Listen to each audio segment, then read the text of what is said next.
Well, shalom everybody, welcome back. Thank you so much for joining me. We're up to page 94 of volume 4 of Rabbi Avigdor Miller's new translation and commentary of the Mesillat Yesharim. And I'll just hold it up there for you in case you still haven't picked up yourself a copy, just so you know what it looks like. There are 4 volumes in the set. We're in the last leg of this series, and I can't recommend this series enough because it takes a classic work of literature in the Jewish world that in of itself has mountains and mountains of wisdom and is accompanied by a commentary from a very recent Jewish sage. So this allows you to take a lot of this wisdom and apply it to a modern day setting. And those of you that are familiar with Rabbi Avigdor Miller know that he's a straight shooter and he doesn't hold any punches. And as a consequence, you feel really refreshed when you start to glean from his writings. Okay, so we're up to part 9 of chapter 23. I think this is going to be it for this chapter. We're going to close it out today, Hashem willing. And it's a really interesting subject. It is entitled The Importance of Proper Associates. The Importance of Proper Associates. Many of you have probably had difficulty in the past sort of changing your circle of friends. You may have had friends that you grew up with in school, been friends with for many years, and it's likely that they're kind of not really down with sort of where you're going in terms of what your interests are or what you're learning and what you see as having value and what you're passionate about.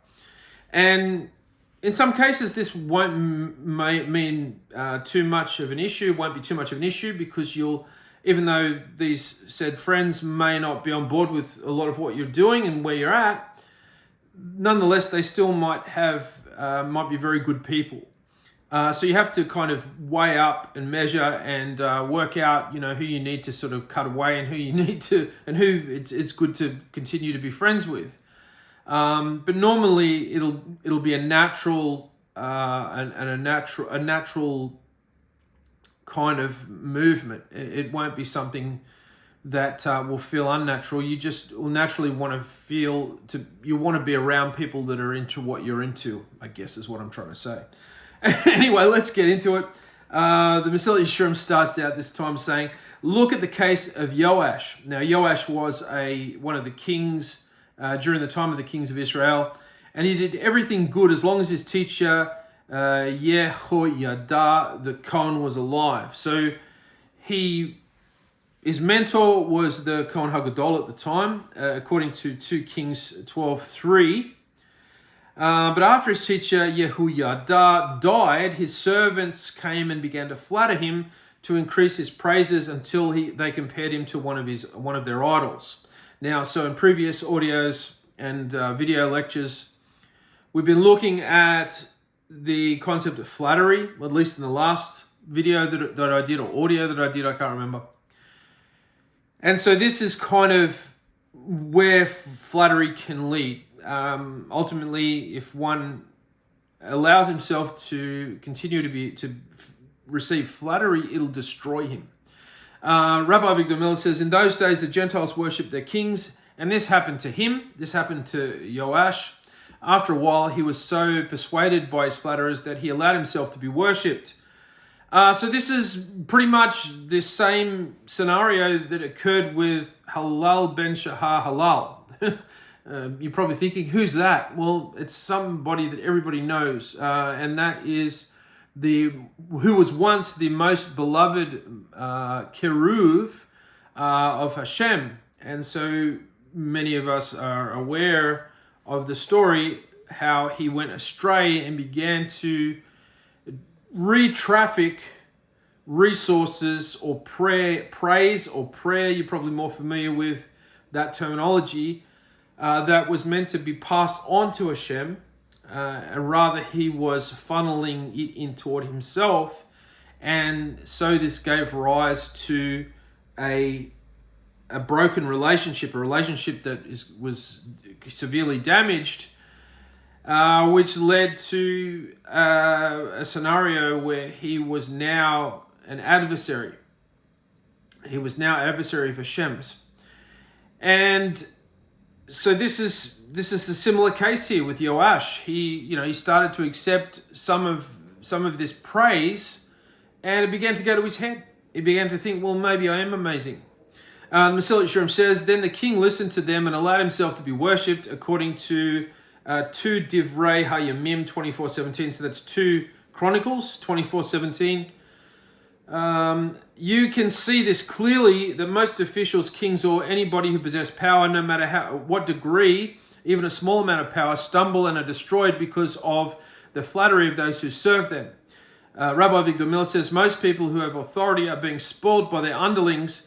They're being corrupted in their character. And we see this is the source of many great films. We see that with the very popular film, The Lord of the Rings, The Two Towers, with the King of Rohan and being beguiled or under a spell, and one of the men of Rohan, a nobleman, Grima Wormtongue, is poisoning his mind.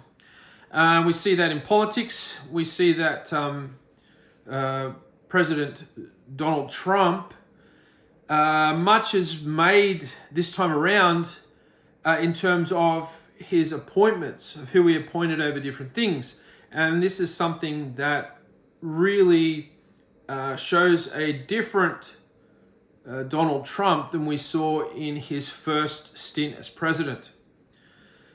In that, he's probably a little bit wiser now, and few people sort of had any issues with the people that he appointed. These, of course, since Doge under Elon Musk has kind of started to churn over. People have been upset about that, but people who have got things to hide, they will get upset. They will put up roadblocks and do whatever they can to sort of turn the tables. But up to that point, people were like, wow, this guy's appointing very capable people for roles that are very much in line with their expertise. And so that was a very wise move for this individual. Remains to be seen if he retains his wisdom that he showed in this area as his presidency kind of continues on. And one of the things that will poison him further is if his advisors begin to sort of idolize him and keep sort of pushing him higher and higher.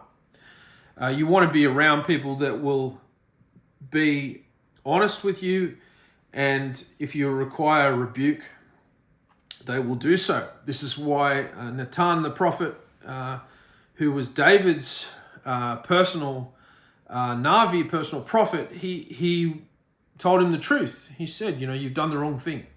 And David was wise enough to accept the rebuke that Nathan gave him. So Rabbi Avigdor says, most people who have authority are being spoiled by their underlings. They are corrupted in their character. Mesillat Yesharim says, therefore, anyone who has eyes to see must be more careful about the appointment of an associate, a counselor, or an official in his house than the care required for what else he eats and drinks. For example, when you're drinking a glass of wine, says Rabbi Avigdor, you look at it to see if there might be a fly in the glass. You look at your food and make sure there's no dirt in it. When you choose a friend, an associate, a counselor, or somebody who will be an official in your establishment, you have to be even more careful than with what you choose to eat, because those people are going to have a lasting effect on your character. The Mesillat Yesharim says, because food and drink, if it's not pure or clean, can only harm the body, but the associates or appointed officials can destroy your soul and all of your honor and glory. David HaMelech says, according to Tehillim 101, 6 through 7, only those who walk in the way of honesty of perfection will serve me. One who does with falsehood cannot dwell in my house. Rabbi Avigdor says, a monarch has to be especially aware because the people around him are going to justify all his evil deeds and they'll all praise all his mistakes. We see this with Paro during the plagues. And his advisors and sorcerers and people of influence in his kingdom, they were sort of, at least initially, they were of no help. Now, later on, they were kind of going, gosh, why doesn't this guy wake up to himself and admit defeat?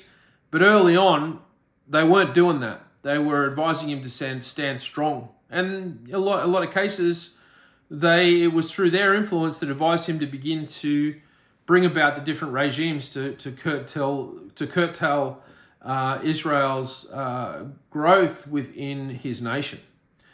Therefore, David only wanted honest people to be in his employ. He was very careful when choosing the people who were in his household and with whom he associated. I might just read that whole paragraph again.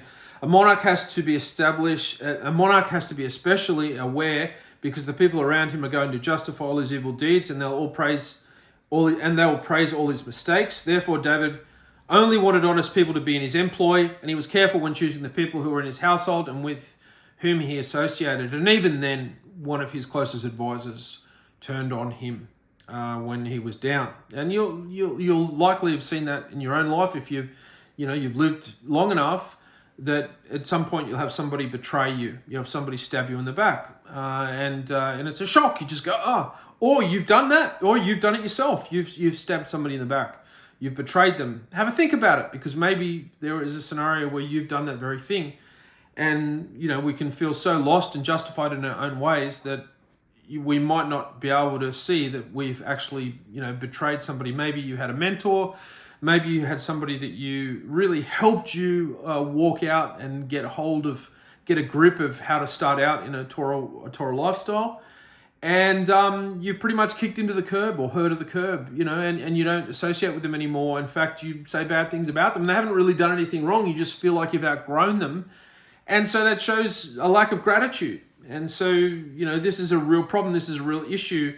And so, nobody ever ascends beyond the level of their master. Even if they do, they still show the person that mentored them initially all the respect in the world, to the point that, if that mentor were in the same room as them and somebody was to ask them a question, even though they know that they probably would give a better answer than their mentor, if their mentor's in the room, they're to defer to their mentor first to allow them to answer the question. It's very important, and that can be a life or death situation in many cases. Somebody who, steps on the feet of their mentor or rabbi, even if they, have kind of ascended to a higher level, you still always should defer to them and show them respect by kind of stepping on them. And potentially they may turn the table back to you and say, listen, would you like to answer that? And I would probably sort of deny that opportunity at least 3 times, because you want to show respect to the people that got you started, even though you may be gone way past what you perceive as their level is now. A very important thing to bear in mind. A very important thing. Is that you? Are you somebody that has,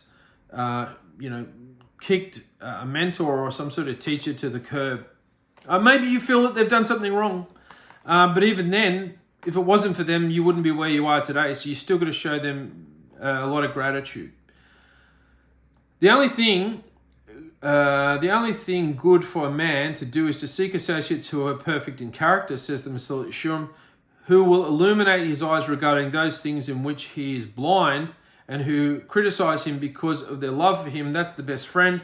It turns out that they will rescue him from every kind of harm. So you want somebody who, just tells you the truth and just says, hey, listen, that was a bit out of line there.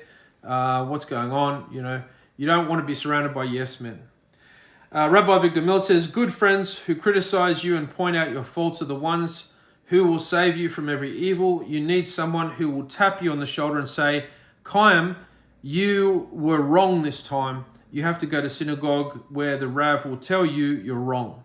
Of course, it's hard to find, but I know it exists. You have to go to a yeshiva where the Rebbe tells his Talmudim you're wrong.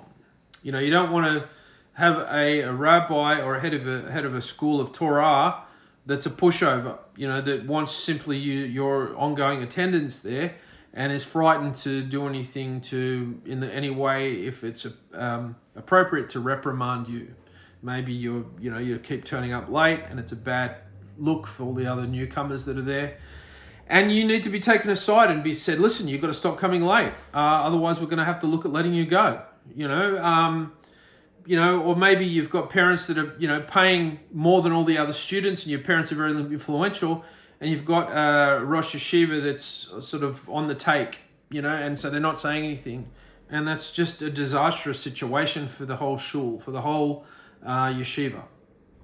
So you want to find a teacher that does not care about money, does not care about power or influence. They just want the emet, they just want the truth. Your wife is a glorious opportunity because she is always telling you you're wrong. Maybe I missed a bit there. Of course, it's hard to find, but I know it exists. You have to go to a yeshiva where the Rebbe tells just Talmudim you're wrong. No, I didn't miss a bit. Of course, they're afraid to do it because they won't have any Talmudim left. Actually, I did miss out a sentence there. Your wife is a glorious opportunity because she is always telling you you're wrong. That's excellent. You have to learn how to listen to your wife. Many times your wife is the only person who'll tell you the truth about yourself. Okay, so remember in Hebrew thought, a wife is a helpful opponent. They will, they'll tell you, well, that was a bit wrong, that was a bit off, maybe you could have handled that a little bit differently. You'll come to them and say, I'm looking at buying this new car, and they'll say, have you considered the fuel economy? Have you considered, the repayment plans, or all these sorts of things? You go, yes, but there might be one thing that no, I haven't thought about that. And so, you don't want to go back to a wife and the wife just is frightened of you and just goes, yeah, that's a great idea, sweetheart. And you buy a terrible car. You buy a car that's too expensive and it chews fuel. What a person cannot see because nobody sees anything wrong in himself. What a person cannot see because nobody sees anything wrong in himself, they will see and understand, and they will warn him so he can guard himself. So it says the Mesillat Yesharim. So, this is somebody who's, going to help you. And it's not going to be fun all the time. It's, it's going to be like, oh, okay. It's not good to be, told you did that wrong. But at the end of the day, if no one tells you you've done it wrong, you're never going to learn. Rabbi Avigdor says, the author is telling us that people don't see what's wrong in themselves. They're bribed by their self-love. You must have somebody outside of yourself who will look at you like they say in Yiddish, aghast far a veil, zit far a mile. Aghast far a veil, zit for a mile. I guess that's a Yiddish expression, all right? A guest for a moment can see things you'll never see all your life. There you go. So that's what it means. So you get a fresh pair of eyes, comes in and goes, this is Moshe Rabbeinu. Did the same thing when his father-in-law Yitro came and visited the camp and brought his entourage and brought Moshe's wife and children. He was not afraid to accept advice from his father-in-law, who wasn't technically even of the same faith. It's still debated to this day whether he actually converted or not. And even then, the conversion came after Yitro gave his advice. On this, it is said, salvation comes because of a multitude of counselors, according to Proverbs, Mishlei 24:6. That means good counselors, not paid counselors, says Rabbi Avigdor. Many times paid counselors are people who themselves have ruined lives. Marriage counselors are divorced. They themselves can't even live with their mate. But we're talking about real counselors, and the salvation of a person comes with a multitude of the best counselors. Don't hire a counselor. I remember, and I don't condone you go out and watch this video or search it. It was a Metallica documentary, and it was called Some Kind of Monster, I think was the name of the documentary. And it wasn't very well received. And during the course of the documentary, the band had hired a counselor to be in on all the interactions that the bandmates had, and the guy was just there for the money. Like, it was just so... He just came across in the documentary like looking like such a leech, that to the point where, you know, they were questioning that if he needed to still be there, and he was making all sorts of excuses that, you know, it's there in their best interest if he stays in their employ, and he was just useless. You know, he was sort of, the longer he could stay there as a counselor for the band. First of all, they've hired him and they've paid him initially, and so he can put that on his CV that he's counselled Metallica. This is back in my headbanger days, and he was just like, and I don't know how much they were paying him, but it would have been a lot of money. But I remember distinctly at one point they could see that this guy was really not any real crucial value, at least not anymore. And rather than say, you know what, guys, you're right, I have seen an improvement here. You know, if you want to call me down the track for any consultation, let me know. But no, this guy was going, oh no, I still think it's, you know, it's like, oh wow. So a lot of these people are leeches. You've got to be very, very careful if you hire somebody as an advisor. If you hit the big time, you know, they're going to be asking for loads of money, and they're going to promise you the amazing results. And, you know, in some cases, or most cases, it's all smoke and mirrors.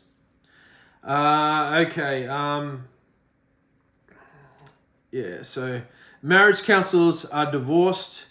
They themselves can't even live with their mate. They're talking about but we're talking about real counsel. Okay, I'll read the whole paragraph again. That means good counsellors, not paid counsellors. Many times paid counsellors are people who themselves have ruined lives. Marriage counsellors are divorced. They themselves can't even live with their mate. But we're talking about real counsellors, and the salvation of a person comes with a multitude of the best counsellors. So you want to have people that are above reproach, you know, people that are just going to let you have it. Like I said, you know, you're not looking to have a rough trot or to be dealt severely by anyone, but you want to have somebody around you that isn't afraid to reprimand you and really read you the right act. That's one of the main things you have to bear in mind. Thank you so much for joining me. That takes us to chapter 24, page 100. Listen, I hope you have a great day, and please like and share this video if you found it helpful. And until next time, Hashem willing, bye for now.